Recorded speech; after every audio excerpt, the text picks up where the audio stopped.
தளபதின்னு வெறியாவது எனக்கு. தளபதி வளர்ச்சியாக்கு வந்துட்டாரு. வந்துட்டியா ஐயா, வந்துட்டியா? சொன்ன மாதிரியே வந்துட்டியா? இவங்க முன்னால என் மானத்தை காப்பாத்திக்கப்பா கடவுளே. விஜய் என்ன நாளைக்கு கூத்து காட்ட போறாங்க. நாளைக்கு இருக்கு அநியாயம் பாப்போம்.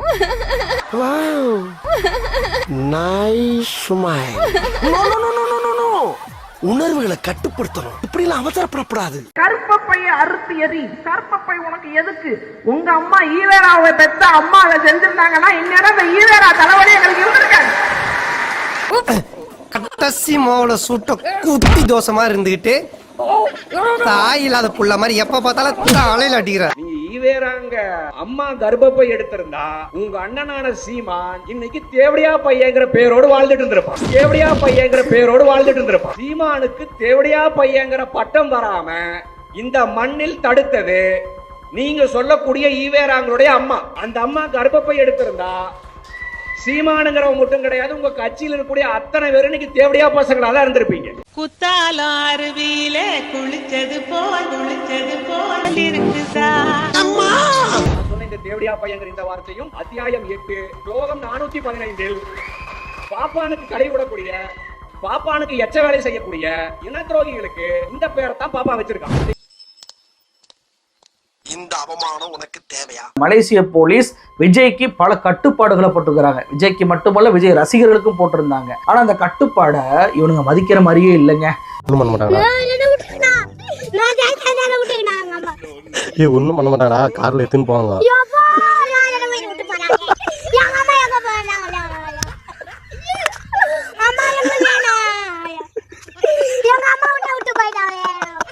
தன்னுடைய கட்சி நிர்வாகி ஐசியூல அட்மிட் ஆயிருக்கிறாங்க. இன்னைக்கு மறுபடியும் அவங்களுக்கு உடல்நிலை சரியில்லாமல் போய் மறுபடியும் எமர்ஜென்சி வார்டுக்கு அவங்கள மாற்றி இப்படி உயிருக்கு போராடி வரக்கூடிய நிலையில் அஜிதா ஆக்னல் அப்படின்றவங்க தமிழ்நாட்டில் அவங்க கஷ்டப்பட்டுக்கிட்டு இருக்கும்போது ஒரு நிர்வாகியை அனுப்பி அவங்கள போய் மருத்துவ நல விசாரிச்சிருக்கலாம், மருத்துவ உதவி பண்ணியிருக்கலாம்.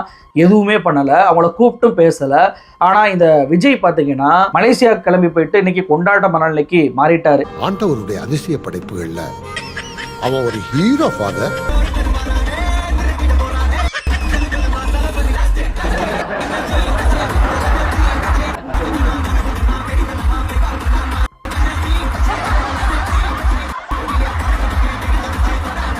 காய்ஸ், அவங்க நம்மள மாதிரி நார்மல் பீப்புள் கிடையாது காய்ஸ், சொன்னா புரிஞ்சுங்க.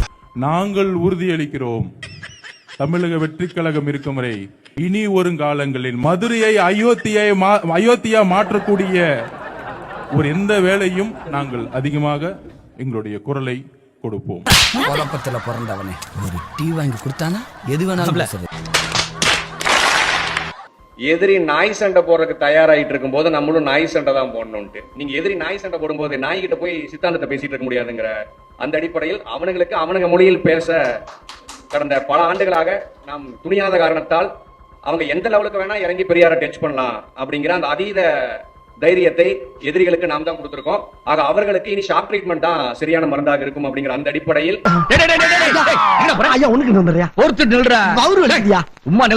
புலிகள்ல 2 குற்றத்துக்கு தான் மரண தண்டனை. ஒன்று காட்டி கொடுக்கக்கூடிய இனத்துரோக வேலைக்கு, இன்னொன்னு பாலியல் குற்றத்திற்கு. இந்த 2 குற்றங்களையும் தொடர்ச்சியாக செய்யக்கூடிய எச்சப்பையனாக சீமான் இருக்கும் போது அந்த சீமானுக்கு பிரபாகரனுடைய பேரை உச்சரிப்பதற்கு கூட தகுதி கிடையாது.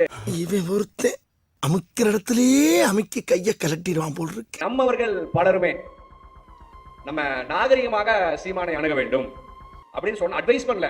கண்டனத்துக்குரியதெல்லாம் பலர் பதிவெடுத்திருந்தாங்க. இது கடுமையான கண்டனத்துக்குரியது, நீங்க வன்மத்தை கக்கறீங்க அப்படிங்கிற இது போன்ற விமர்சனங்களை நம்மவர்களிடந்தே நாம் எதிர்கொண்டோம். நீங்க இப்படியான முட்டி செத்த நபர்கள் நம்மிடம் இருந்த காரணத்தால் தான் 10 ஆண்டுகளாக அவனை ஓட விடாம நம்ம வேடிக்கை பார்த்துட்டு இருக்கோம் அப்படிங்கறதா உண்மை. நான் உங்ககிட்ட விளையாட்டா பேசுற புராணிக்கு நம்பிட்டீங்க. முட்டி செத்த நபர்கள் அவங்க பெரியாருக்கு எதிராக போன வாரம் பேசினானா அல்லது சீமான் வீட்டை முட்டுக்கிட போன பாருங்க, அன்னைக்கு தான் பெரியாருக்கு எதிராக பேசினானா? என்றைக்கு 2013ல தந்தை பெரியார் தமிழர் கிடையாதுன்னு அவன் பேச ஆரம்பிச்சானோ அன்னைக்கே அவன் தந்தை பெரியாருக்கு எதிராக பேச ஆரம்பிச்சுட்டான். என் கையில அப்பவே கிடைச்சிருந்தானா நாங்க அப்பவே முடிச்சுட்டு இருப்போம்.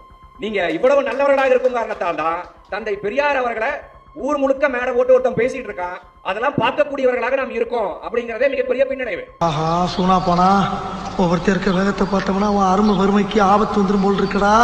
நீங்க 2009க்கு முன்னாடிங்க தந்தை பெரியார் அவர்களுக்கு எதிராக ஒரு வார்த்தை சொன்னா கூட அதற்கு எதிரான எதிர்வினை தமிழ்நாட்டில் இருக்கும். நீங்க அந்த குமரன் அவர்கள்லாம் இருக்கார், நீங்க திருச்சி ஸ்ரீரங்கத்தில் பெரியார் சிலை தகர்க்கப்பட்ட போது அதற்கு எதிராக பல இடங்கள்ல நம்மவர்கள் பெட்ரோல் குண்டு வீச்சு பல விடயங்களை செய்து சிறைக்கு போனாங்க. ஆக அன்றைக்கு தந்தை பெரியார் அவர்களை சீண்டினால் பதிலடி விழுங்குங்கிற பயம் இருந்துச்சு. என்றைக்கு அந்த பயம் மெல்லமாக குறைந்ததோ அதனுடைய விளைவுதான் இது அப்படிங்கறத உண்மை. அண்ணன் அப்படிலாம் பேசக்கூடாது. அப்படிதான் பேசுவேன். என்னடா அண்ணனை கொஞ்சம் கூட மதிக்க மாட்டேங்கிறீங்க? நீயே அண்ணன் சொல்லிட்டு இருந்தா உன்னையவே அண்ணன் சொன்னது? மூஞ்சி முகரையும் பாரு, நகரத்துக்கு போய் தங்கம்னு பேர் வச்சிருக்காங்க. இந்து முன்னணிக்கார உங்களை ஆதரிக்கிறான்னா இதுல இருந்து உங்களோட யோகியதை என்னங்கிறது தெரியுது. ஆக இப்படி எதிரிகள் இருந்து ஒட்டுமொத்த பார்ப்பன ஊடகங்கள் இருந்து அத்தனையுமே அவர்களை ப்ரமோட் பண்ணிட்டு இருக்கும்போது நான் நாகரிகமா எழுதுவேன், நான் நாகரிகமா பேசுவேன் அப்படின்னு வேக்கானம் பேசிக் கொண்டிருப்பது பெரியாருக்கு எதிராக செய்யக்கூடிய பச்சை துரோகம். ஒரு கை உண்மையில காரணம் ஒண்ணு சரிங்க எல்லாரும். இவ்வளவுக்கும் காரணம் பெரியப்பா. ஏ பெரியப்பா உனக்கு வைக்கிறா பெரிய ஆப்பா. விட்டு விட்டு விட்டு விட்டு போறல விட்டு போ போ. நீங்க முன்கூட்டியே சொன்னது போல அந்த திருச்சி கூட்டத்தில் 10 பேர்ல 5 பேர் இஸ்லாமியர்களை நிறுத்தி பெரியாரை திட்டமிட்டு இழிவுபடுத்தணும், இஸ்லாமியர் போர்வையிலிருந்து இழிவுபடுத்தணும் திட்டமிட்டு செஞ்சிருக்கான். நீங்க அதுல ஒரு அம்மா கேக்குறாங்க, இந்த பெரியாரு பெண்கள் எல்லாம் கிராப் வெட்டிக்கணும் சொல்லி இப்போ எல்ஜிபிடி கலாச்சாரம் தமிழ்நாட்டில் பரவியதற்கு பெரியார் தான் காரணம் அப்படின்னு ஒரு அம்மா பேசியிருக்காங்க. அந்த தற்கொலைக்கு விடுதலை புலிகள்ல பெண்களுடைய அங்கே இருந்த விடுதலை புலிகளுடைய சிகை அலங்காரம் என்னவா இருந்துச்சு அரசு அடிப்படையாச்சு தெரியுமா? விடுதலை புலிகள் ஆண்களுக்கு எந்த வகையிலும் நாங்கள் சலித்தவர்கள் கிடையாது அப்படின்னு விடுதலை புலிகள் இருந்த அத்தனை பெண் புலிகளுமே கிராப் வெட்டிட்டு ஆண்களுக்கு சமமாகத்தான் நின்றாங்க. இந்த எந்த வரலாறும் அவங்களுக்கு தெரியாது. ஏண்டா ஊருக்குள்ள இப்படித்தான் சொல்லிக்கிட்டு தெரியா? எப்படி நீ கலங்கஸ்தபா? நீங்க அதே போல இன்னொரு பெண்மணி, இஸ்லாமிய பெண்மணி, கற்பப்பைய அறுத்து எறி, கற்பப்பை உனக்கு எதுக்கு? உங்க அம்மா ஈவேராவை பெத்த அம்மா அதை செஞ்சிருந்தாங்கன்னா இந்நேரம் இந்த ஈவேரா தலைவலி எங்களுக்கு இருந்திருக்காங்க. கட்டசி மாவுல சுட்ட குட்டி தோசமா இருந்துகிட்டு தாய் இல்லாத புள்ள மாதிரி எப்ப பார்த்தாலும் தலையில அடிக்கிறார். நீங்க ஈவேராங்க அம்மா கர்ப்பப்பை எடுத்திருந்தா உங்க அண்ணனான சீமான் இன்னைக்கு தேவடியா பையங்கிற பேரோடு வாழ்ந்துட்டு இருந்திருப்பான். சீமானுக்கு தேவடியா பையங்கிற பட்டம் வராம இந்த மண்ணில் தடுத்தது நீங்க சொல்லக்கூடிய ஈவேராங்களுடைய அம்மா. அந்த அம்மா கர்ப்பப்பை எடுத்திருந்தா சீமானுங்கிறவங்க மட்டும் கிடையாது, உங்க கட்சியில் இருக்கக்கூடிய அத்தனை பேரும் இன்னைக்கு தேவடியா பசங்களா தான் இருந்திருப்பீங்க. குத்தாலம் அருவியில குளிச்சது போல் இருக்கு சார். சொன்ன இந்த தேவடியா பையங்கிற இந்த வார்த்தையும் அத்தியாயம் 8 ஸ்லோகம் 415 பாப்பானுக்கு களி விடக்கூடிய, பாப்பானுக்கு எச்ச வேலை செய்யக்கூடிய இன துரோகிகளுக்கு இந்த பேரைத்தான் பாப்பா வச்சிருக்கான். இந்த அவமானம் உனக்கு தேவையா? இன்னொரு அம்மா பேசுது, பெரியார்ல என்னுடைய மயிருக்கு சமம் அப்படின்னு பேசுறாங்க. கீழே உட்காந்து கைதட்டுறாங்க. ஏதோ ஸ்டாண்ட் அப் காமெடி ஷோல இருக்கு பாருங்க. சட்ட எரிப்பு போராட்டம் 1957 அந்த போராட்டத்தை நடத்திய போது பெரியாருங்கிற இந்த கிழவனுக்கு வயது கிட்டத்தட்ட 77, 78 வயது. அன்றைய கால சூழல்ல சட்டத்தை எரித்தால் தண்டனை அப்படிங்கிற சட்டமே இந்திய அரசியலமைப்பு சட்டத்தில் கிடையாது. இந்தியாவில மட்டும் கிடையாதுங்க, உலகத்திலேயே ஒரு நாட்டினுடைய சட்டத்தை எரித்தாலோ அந்த நாட்டினுடைய சின்னங்களை அவமதித்தாலோ அதற்கு தண்டனை அப்படிங்கிறது எங்குமே கிடையாது, உலக பூமி பந்திலேயே கிடையாது. அப்படியான சூழல்ல தந்தை பெரியார் அவர்கள் சட்ட எரிப்பு போராட்டத்தை அறிவித்த பிறகுதான் அவசரமாக நேரு இதற்காகவே ஒரு தனிச்சட்டம் இயற்றப்படும் அப்படிங்கிற அடிப்படையில் நீங்க தமிழ்நாடு சட்டமன்றத்தில் ஒரு சட்டம் இயற்றி கிட்டத்தட்ட 3 மாதங்கள் முதல் 3 ஆண்டுகள் வரை கொடுங்காவல் தண்டனை அப்படிங்கறத சட்ட எரிப்பு போராட்டத்துக்கு சில நாட்களுக்கு முன்னாடி தான் அந்த சட்டமே இயற்றப்படுது. ஆக சட்டத்தை எரித்து விட்டு ஜெயிலுக்கு போவோம் அப்படிங்கறத தெரிந்து கொண்டு அதுவும் நமக்காகவே சுட சுட ஒரு சட்டத்தை தயார் பண்ணிருக்காங்கன்னா நீங்க ஒண்ணு இல்லைங்க, இன்றைக்கு ஆர்ப்பாட்டத்துக்கு நம்ம போறோம், எங்க ஆர்ப்பாட்டத்துக்கு வர்றீங்க, இது ரிமாண்ட் ஆகிற கூட வாய்ப்பு இருக்குங்க அப்படின்னு சொன்னா எத்தனை பேர் நம்ம ஆளுக்கு போவாங்க? இன்றைய காலகட்டத்தில் எல்லா கட்சியும் தான் கேட்கிறேன். ஆனா பெரியாரின் சொல்படி இந்த சட்டத்தை எரித்தால் 3 ஆண்டுகள் சிறை அப்படின்னு தெரிந்துட்டு ஒருத்தர் 2 பேர் கிடையாது, கிட்டத்தட்ட 30,000 40,000 பேர் எரித்து அதில் 10,000 பேர் நேரடியான சாட்சியாக இருந்து 3,000 தோழர்கள் சிறைக்கு போனாங்க. இப்பொழுது உன் விழா எலும்பை நான் சிறப்பிக்கிறேன். நல்ல அப்பனுக்கு நீங்க பிறந்திருந்தீங்கன்னா நாளைக்கு சீமான அறிவிக்கிட்டோம், தம்பிகளே எங்கோட நாளைக்கு ஜெயிலுக்கு வருவதற்கு தயாரா, 3 ஆண்டுகள் ஜெயில இருக்கணும், எங்கோட சிறைக்கு வருவதற்கு தயாரா அப்படின்னு சீமான் ஒரு அழைப்பு விடுத்தா சீமானோட பொண்டாட்டியோட போக மாட்டான். சீமானோட பொண்டாட்டியே நீ வேணா போடா தேவடியா பையா அப்படின்னு சொல்லிட்டு நான் என்ன மைத்துக்கடா போகணும் அப்படின்னு செருப்பு புய்ய அடிச்சு துரத்துவான். சும்மா அமுக டுமுக அமால் டுமால்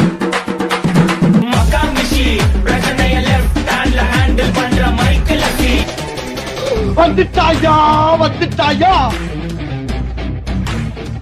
ஆத்தனை அடிக்கணும் போல இருந்துச்சு. பார்த்தாலே எப்பறம் ஒருத்தனை பார்த்தா அடிக்கணும் போல தோணும். வேணா பாறேன் தம்பி. உண்மையா சொல்றேன், இந்த மாதிரியான ஃபீல்லாம் வந்து யாரெல்லாம் அவங்க ரசிகர்களும் அவங்களுக்கு மட்டும் தான் இருக்கும். அப்படியா? தெரிஞ்சிருச்சு. அப்பதான் சண்டை வரும் ஸ்டேடியம்னுக்கு, ஏதாவது அடிச்சுக்கிறது, டிக்கெட் மிஸ் ஆயிட்டு டிக்கெட் என்ன பண்ணுங்கன்னு அழுவுறது. ஒத்த ரோசா பிள்ளைய ரொம்ப அற்புதமா வளர்த்திருக்கமா நீ. அப்புறம் பிஃபோர் ஆஃப்டர் பயங்கரமா, அப்புறம் குரல் டெஸ்டிங் வீடியோ பிஃபோர் ஆஃப்டர் அப்படின்னு. ஓ காட், அது எனக்கு பைத்தியம் முடிச்சு போச்சு. நான் லூசு. அப்புறம் கியூல பிரச்சனை வரும், கியூ பண்றதுக்கு, அதுல அடிச்சுக்கிறது, தள்ளுறது, முதுகுல குத்துறது எல்லாம் வரும். இதெல்லாம் தாங்கிக்குவோம். நாளைக்கு இருக்கு அநியாயம், பாப்போம். வேண்டாம், அவருக்கு பிள்ளைய பத்தி காண்டாம இருக்கன்னு பேரு. ஏற்கனவே சிவப்பு மஞ்சள் கலர்ல எதையுமே போட்டக்கூடாதுன்னு சொல்லியிருக்காங்க. ஆனா அதையும் மீறி ஸ்டேடியத்துக்கு முன்னாடி மஞ்சள் சிவப்பு கலர்ல டெக்ஸ்ட் போட்ட படங்கள் போட்ட புகைப்படத்தை வச்சுக்கிட்டு அந்த ஸ்டேடியத்துக்கு முன்னாடி ஆட்டம் போட்டுக்கிட்டு இருக்காங்க. இவனை உள்ள விடுவாங்களா? முதல் எவ்வளவு காசு கட்டி உள்ள வந்திருப்ப? இந்த பிரச்சனை உனக்கு தேவையா? சோறு தானே திங்கிற, வேணா அசிங்கம் கேட்டுறேன் பாத்துக்க. அறிவு கெட்டவன, மானம் கெட்டவன. இதை விட கொடுமை என்ன தெரியுமா? விஜய் மலேசியால ப்ரோக்ராம் பண்ண உடனேயே மலேசியாவே விஜய் கண்ட்ரோல் பாருங்க டிராபிக் ஆயிருக்கு அப்படின்னு சொல்லிட்டு பல்வேறு போட்டோக்களை பகிர்றாங்க, வீடியோக்களை பகிர்றாங்க. அதெல்லாம் என்னடா அப்படின்னு சொல்லி பார்த்தா, இவங்க பகிரக்கூடிய முதல் போட்டோ சிங்கப்பூர் மலேசியா பார்டர் வந்து திறந்த உடனேயே மிகப்பெரிய அளவுக்கு டிராபிக் ஆயிருக்கு 2022ஆம் ஆண்டு. அந்த போட்டோவை போட்டு பாருங்க, விஜய் வர்றதுனால மலேசியாவே ஸ்தம்பிச்சு போச்சு, டிராபிக்கை பாருங்க, மக்கள் கூட்டத்தை பாருங்க அப்படின்னு சொல்லிட்டு புகைப்படத்தை வெளியிட்டு வருவதை பார்க்க முடியுது. அடா பாவி, காதுல பூ சுத்தலாம். இவன் 70mm பிலிமையே சுத்தி இருக்கான். ஓ, அப்போ உனக்கு மேட்டரே தெரியாதா? இன்னொரு பக்கம் வந்து பாத்தீங்கன்னா, சீனால டிராபிக் ஜாமான வீடியோ வைரல் ஆச்சு, அக்டோபர் மாசம் வைரல் ஆச்சு. அந்த வீடியோவை எடுத்து போட்டு பாருங்க, விஜய் வர்றதுனால ஒட்டுமொத்த மலேசியாவுமே ஸ்தம்பிச்சு போச்சு அப்படின்னு சொல்லிட்டு புகைப்படத்தை பரப்புறான். நான் செஞ்ச இந்த உதவிக்கு ஸ்டூடெண்ட்ஸ் மத்தியில நல்ல பாப்புலாரிட்டி வரும்ல? மாட்டிக்கிட்டா பேப்பர்ல கூட வரும். மாட்டிக்கிறதா? What you mean? அதாவது பத்திரிகாரங்கிட்ட இந்த மேட்டர் மாட்டுச்சுன்னா பேப்பர்ல கூட வரும். அப்படி சொன்னியா? இதை விட ஒரு கொடுமை என்ன தெரியுமா? ஏர்போர்ட்ல வந்துட்டு அந்த லைன்ல நிக்கிறவன் கூட விஜய் ரசிகர் தானா, அவன் மலேசியாவுக்கு ஊர் போயிட்டு இருக்கான். அவனுக்கு பாத்தீங்கன்னா இவனு விஜய் ரசிகர் தான். பாருங்க மலேசியா ஏர்போர்ட்டே எவ்வளவு கூட்டத்தை பாருங்க அப்படின்னு சொல்லிட்டு அவனுங்களே விஜய் ரசிகர்களா எழுதுறாங்க. குறும்பு அந்த விளையாட்டுல போகவே இல்லப்பா. 5 வயசுக்கு உட்பட்ட குழந்தைகளை ஸ்டேடியத்துக்குள்ள கொண்டு வரக்கூடாதுன்றத கண்டிஷன். இவனுங்க பாருங்க, இப்படிலாம் வந்து நடக்கும், காலிச்சாரா கிடக்கும், அங்க இருந்து ஆளுகளை கூட்டிட்டு போகணுன்றதுக்காக குழந்தை குட்டியோட போயிருக்கானுங்க விஜய பார்த்ததற்கு. அங்க போன பார்த்தா இப்ப பிள்ளைகளை உள்ள விடக்கூடாதுன்ற ஒரு கண்டிஷனை போட்டதுனால இவங்க என்ன பண்ண போறாங்க? பிள்ளையை விட்டுட்டு ஸ்டேடியத்துக்குள்ள போனாலும் போயிருவானுங்க. ஏன்னா இப்படியான கூட்டம் கரூர்ல நடந்த பின்னும் கூட குழந்தைய கூட்டிட்டு ஈரோடுக்கு வந்த கூட்டத்தை நம்ம பார்த்தோமா இல்லையா? செஞ்சாலும் செய்வாங்க. செம்ம காமெடி பண்ணுவாப்ல. நான் எங்கடா பண்ணேன்? என்ன வச்சு நீங்க தானே காமெடி பண்ணுவீங்க? ஒரு தடவை ஸ்டேடியத்துக்குள்ள வந்துட்டா அப்படின்னா மறுபடியும் ஸ்டேடியத்தை விட்டு வெளியே போகக்கூடாது. வெளியே போனா திருப்பி உள்ள விட மாட்டோன்றாங்க. இது மிக முக்கியமான கண்டிஷன். இந்த கண்டிஷன் எதுக்காக போடுறாங்கன்னா, இவன் வந்துட்டு அங்கேயும் இங்கேயும் ஓடுவான், வெளியே போயிட்டு அதை ஏதாவது பண்ணிக்கிட்டு திருப்பி உள்ள வந்துட்டு இருப்பான், வெளியாட்கள் யாராவது உள்ள வந்துருவாங்க, இப்படியான விஷயம் எதுவும் நடந்துடக்கூடாது, உட்கார்ந்த இடத்த விட்டு நகரக்கூடாது அப்படின்னு சொல்லி விஜய் ரசிகர்களை அந்த சேரலே உட்கார வச்சிருக்கு மலேசியன் போலீஸ். பேச்சாடா பேசுன, கொஞ்சம் நெஞ்ச பேச்சா பேசுன. மன்னர் பரம்பரை, மண்ணாங்கட்டி பரம்பரை, நீயே இப்ப மாவு கட்டு பரம்பரை ஆகிட்டாங்க. வெளியே இருந்து சாப்பாடு கொண்டு வரக்கூடாது அப்படின்னு சொல்லிட்டு குறிப்பாக சாராயத்தை கொண்டு வரக்கூடாது அப்படின்னு சொல்லி போட்டிருக்காங்க. குடிகார பையனே முடிவு பண்ணிட்டாங்க போல. குடிச்சிட்டு ஆட்டம் போட்டானா இவனால அங்க சட்டம் ஒழுங்கு பிரச்சனை வந்துடக்கூடாது, இவனால ஸ்டேடியத்துக்குள்ள பல்வேறு பிரச்சனைகள் கிளம்பிடக்கூடாது, நெருசடி உருவாயிடக்கூடாதுன்றதுக்காக குடிச்சிட்டு வரக்கூடாது, குடியாரத்தனமா பாட்டில் எடுத்துட்டு வரக்கூடாது, சாப்பாடு எடுத்துட்டு வரக்கூடாது அப்படின்ற கண்டிஷனை போட்டிருக்காங்க. ப்ரொஃபஷனல் கேமராவை வந்து கொண்டு வந்துட்டு கேமராவை எந்திரிச்சுட்டு விஜய் தரல அப்படின்னு சொல்லிட்டு சேர் மேலே ஏறி நிற்கிறது, ட்ரோன் கேமராவை பறக்க விடுறது, நிகழ்ச்சியை வந்து கெடுக்கிற மாதிரி ட்ரோனை வந்து பறக்க விடுறது, அதே மாதிரி பார்த்தீங்க அப்படின்னா கட்சி கொடியை கொண்டு வர்றது, வெப்பன்ஸ் ஏதாவது ஆயுதங்களை கொண்டு வரானா அதை தடுக்கிறது, லேசர் பாயிண்டர்ஸ் வச்சு விஜய் நான் வந்து பாருங்க லைட் அடிக்கிறேன் அப்படின்னு சொல்லிட்டு ஏதாவது சிலிமிசங்கள் பண்ண அப்படின்னா அதையும் பண்ணக்கூடாது அப்படின்னு சொல்லிட்டு இது முழுக்க எல்லாத்துக்குமே தடைப்பட்டிருக்கான். இதெல்லாம் இதை எங்க பிடிக்கிறான்?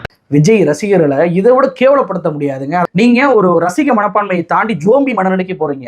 ஐயோ விஜய் பார்த்துட்டேன் அப்படின்ற கொண்டாட்ட மனநிலைக்கு போய் ஒருத்தன் கீழே அடிபட்டு செத்துக்கிட்டு துடிச்சிட்டு இருந்தா கூட அவனை நீங்க பார்க்க மாட்டீங்க. அவனை கழுத்துல மிதிச்சுட்டு போறக்கூடிய செயல்களை நீங்க ஈடுபடுறீங்க. ஒரு சுய ஒழுக்கம் கட்டுப்பாடு என்பது உங்களுக்கு சுத்தமா கிடையாது. சேரை உடைப்பீங்க. அப்ப இது போன்ற விஷயங்களை நீங்க பண்ணுவதனாலதான் மலேசியா வரைக்கும் உங்களுடைய பேர் கெட்டு போய் கிடக்கு, நாரி போய் கிடக்கு. டேய் வெக்கம் கெட்டவன, மானம் கெட்டவன, உனக்கு எதுல இவ்வளவு பெரிய மீச? டேய் செருப்பால அடிக்கடா அவன. செருப்பெல்லாம் வெளிய விட்டோம்னே. எதுல வந்து அடிக்கடா? ஆக்கலாம் போடுடா. இந்த வீடியோ உங்களுக்கு பிடிச்சிருந்தா கண்டிப்பா லைக் பண்ண மறக்காதீங்க. அப்படியே உங்க நண்பர்களுக்கும் ஷேர் பண்ணுங்க. நீங்க பண்ற ஒவ்வொரு லைக்கும் தான் இந்த வீடியோவை மற்ற நண்பர்களுக்கும் கொண்டு போய் சேர்க்கும். மறக்காம சப்ஸ்கிரைப் பண்ணுங்க. உங்க கருத்துக்களையும் கமெண்ட் பாக்ஸ்ல பதிவு பண்ணுங்க.